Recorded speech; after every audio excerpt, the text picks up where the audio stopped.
Catholic News Roundup is brought to you in part by PewSitter.com, your online Catholic newspaper for the third millennium, CatholicMediaCoalition.org, in line with the Church, online with the world. And TheAmericanCatholic.com, politics and culture from a Catholic perspective.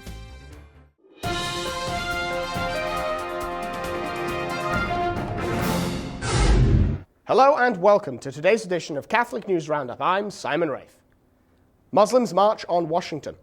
They are calling for revolution, and this Thursday's march on the nation's capital is only the beginning, according to radical Islamic clerics. The movement sponsoring the march is called Sharia for America and is being organized by a Muslim cleric from the United Kingdom, founder of a similar radical group called Islam for UK, now outlawed by the British government.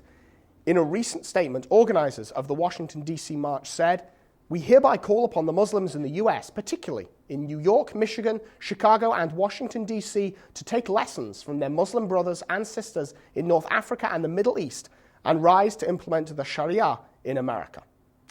A second Washington event called the Million Muslim March is planned for July 4th of this year. Fewer abortions in Virginia. The Virginia legislature has approved a bill that could shut down nearly of all the state's abortion clinics by demanding operating rules equal to those of any hospital. Governor Bob McDonnell, who is both a Republican and a practicing Catholic, says that he will sign the bill into law despite threats of legal action from pro-death advocates. Democrats say the law would be declared unconstitutional because it restricts access to abortion. If the law survives legal challenges, it is expected to close 17 of the state's 21 abortion mills. British doctors advise abortion. According to a report in the London Telegraph newspaper, the Royal College of Obstetricians and Gynecologists says that having an abortion is safer than being pregnant and giving birth. Doctors, nurses, and counsellors in England are being instructed to recommend abortion if a mother is thinking about killing her child in the name of better health.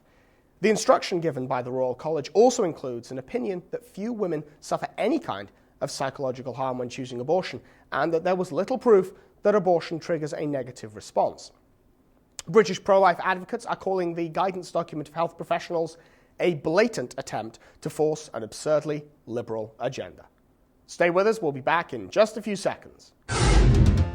Catholic News Roundup is brought to you in part by NewOxfordReview.org, the voice of Catholic Orthodoxy, in print and on the web, and RenewAmerica.com, expanding the influence of America's grassroots in the cause of freedom.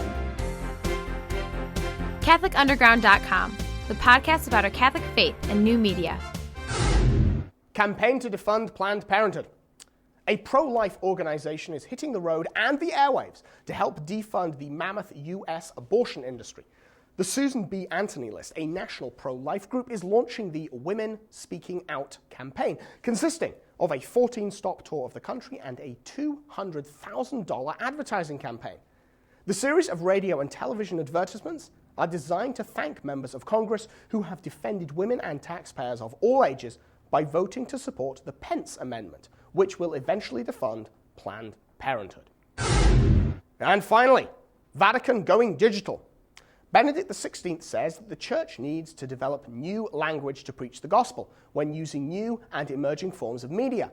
In a February 28th address to the Pontifical Council for Social Communications, the Pope encouraged them to find ways of helping people in positions of responsibility in the Church to understand, interpret, and speak the new language of the mass media in their pastoral functions. The Holy Father also commented on how the Church must respond to the challenges that digital thought presents when expressing matters of faith and theology. I'm Simon Rafe. Thanks for tuning in. Be sure and tune in tomorrow for your daily dose of Catholic News Roundup right here on RealCatholicTV.com. And be sure to check out The Vortex today, where once again, Michael will be coming to us from the Philippines. Thanks for tuning in. Be sure and tell all of your friends about us. And as always, God bless.